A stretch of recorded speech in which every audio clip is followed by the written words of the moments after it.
एक नए video lecture में आप सभी का स्वागत है। आज हम पढ़ने वाले हैं फ्रेज क्या होता है और क्लॉज क्या होता है। जैसा कि पिछले लेक्चर में हम लोग पढ़ चुके हैं कि सेंटेंस क्या होता है, सेंटेंस कितने तरह के होते हैं। उसके बाद हम लोग कुछ और टर्म्स पढ़े थे, जैसे सब्जेक्ट और प्रेडिकेट क्या होता है। इस तरीके से आज के लेक्चर में हम पढ़ने वाले हैं फ्रेज और क्लॉज क्या होता है। तो जल्दी से जान लेते हैं फ्रेज क्या होता है। तो फ्रेज एक ऐसा ग्रुप ऑफ वर्ड्स है। फ्रेज क्या है?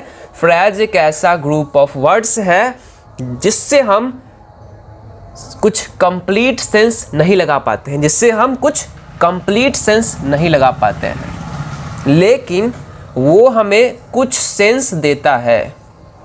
ये ऐसा ग्रुप ऑफ वर्ड्स है जो सेंस तो बनाता है लेकिन हमें कंप्लीट सेंस नहीं दे पाता है। इसका मतलब है कि ग्रुप ऑफ वर्ड्स मतलब दो या दो से ज़्यादा वर्ड्स के कलेक्शन होंगे, जैसे इन द ईस्ट, ठीक है, इन द ईस्ट। ये क्या है? ग्रुप ऑफ वर्ड्स है, दो से ज़्यादा वर्ड्स हैं। इस पूरे सेंटेंस में अगर हम सिर्फ आपको बोलें कि इन द ईस्ट, इसको बताइए, सिर्फ क्या बोलेंगे? इन द ईस्ट, तो इससे आप क्या पता लगा पाएंगे? ईस्ट में, ठीक है, पूरब में क्या? तो हमें इससे कुछ तो सेंस मिल पा रहा है। इस इन द ईस्ट से हमें कुछ तो सेंस मिल पा रहा है, लेकिन हमें पूरा कंप्लीट सेंस नहीं मिल पा रहा है। पूरा कंप्लीट सेंस हमको कब मिलेगा? जब हमें बोला जाएगा the sun rises in the east. तो ये पूरा कलेक्शन जो वर्ड का है, यहाँ से लेके यहाँ तक, ये भी एक ग्रुप ऑफ वर्ड्स है, लेकिन the sun rises in the east हमें कंप्लीट सेंस दे पा रहा है, लेकिन इन द ईस्ट हमें कंप्लीट सेंस नहीं दे पा रहा है। तो इन द ईस्ट क्या हो गया? फ्रेज हो गया, क्योंकि ये भी ग्रुप ऑफ वर्ड्स है और हमें सेंस दे रहा है लेकिन कंप्लीट सेंस नहीं दे पा रहा है। होप समझ में आ गया होगा। जैसे it was a sunset of great beauty, तो ऑफ ग्रेट ब्यूटी यहाँ पे क्या हो गया? ये एक फ्रेज है। क्या है? एक फ्रेज है। आप लोग ग्रामर में पढ़ेंगे फ्रेजल वर्ब्स वगैरह, तो ये एक फ्रेज है। तो ये आई होप कि ये समझ में आ गया होगा। अब क्लॉज को ले लेते हैं। क्लॉज क्या होता है? तो क्लॉज भी क्या है? एक ग्रुप ऑफ वर्ड्स है जो क्या बनाता है? सेंटेंस बनाता है। क्लॉज क्या है? एक ग्रुप ऑफ वर्ड्स है which forms part of a sentence, जो क्या बनाता है? किसी सेंटेंस का कुछ पार्ट बनाता है। क्लॉज क्या है? क्लॉज एक ग्रुप ऑफ वर्ड्स है। ये ग्रुप का कलेक्शन है, मतलब वर्ड का कलेक्शन है जिसे हम बोलते हैं ग्रुप ऑफ वर्ड्स। वो क्या बनाता है? तो which forms part of a sentence, किसी सेंटेंस का कुछ पार्ट बनाता है, जिसमें क्या होता है? which contains a subject and a predicate। तो जिसमें एक सब्जेक्ट का होना जरूरी है और एक प्रेडिकेट का होना जरूरी है।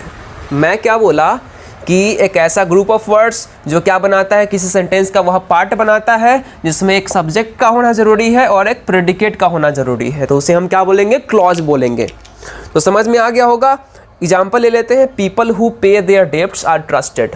तो यहाँ पे ये पूरा सेंटेंस है, यहाँ से लेके यहाँ तक पूरा एक सेंटेंस है। तो इस सेंटेंस में ये अगर पार्ट सिर्फ बोले हु पे देयर डेब्ट्स, तो ये भी क्या है? ग्रुप ऑफ वर्ड्स है जो इस पूरे सेंटेंस को बना रहा है। इस पूरे सेंटेंस का ये कुछ पार्ट है जो इस पूरे सेंटेंस को फॉर्म कर रहा है। और इसमें क्या है? हु सब्जेक्ट है और ये क्या है? प्रेडिकेट है। तो group of words which have a subject and predicate, group of words which have subject and a predicate and is also a part of a sentence, तो उसे हम क्लॉज बोलते हैं। तो आई होप कि ये समझ में आ गया होगा। इस एग्जाम्पल को भी देख लेते हैं। We can not start while it is raining, we cannot start while it is raining। तो यहाँ पे क्या है? while it is raining अगर बोला जाए सिर्फ इसको, तो ये क्या हो जाएगा? क्लॉज हो जाएगा, क्योंकि यहाँ पे क्या है? सब्जेक्ट है और सारा प्रेडिकेट है, ठीक है। इस सेंटेंस को भी ले लीजिए। यहाँ पे भी क्या है? I think that you have made a mistake, you have made a mistake. तो यहाँ पे क्या हो जाएगा? सिर्फ इसके बारे में बोलेंगे। ये जो किया हुआ है अंडरलाइन, इसको बोल रहे हैं, तो इसमें यू क्या हो जाएगा? सब्जेक्ट, और इसके अलावा ये सब क्या है? प्रेडिकेट है। तो किसी भी ग्रुप ऑफ वर्ड्स में एक सब्जेक्ट होगा, एक प्रेडिकेट होगा, और वह किसी सेंटेंस का पार्ट होना जरूरी है, तो उसे हम क्लॉज बोलेंगे। तो आई होप आपको समझ में आ गया होगा। मिलते हैं नेक्स्ट वीडियो में, तब तक के लिए कीप वॉचिंग हिंदुस्तान क्लासेज।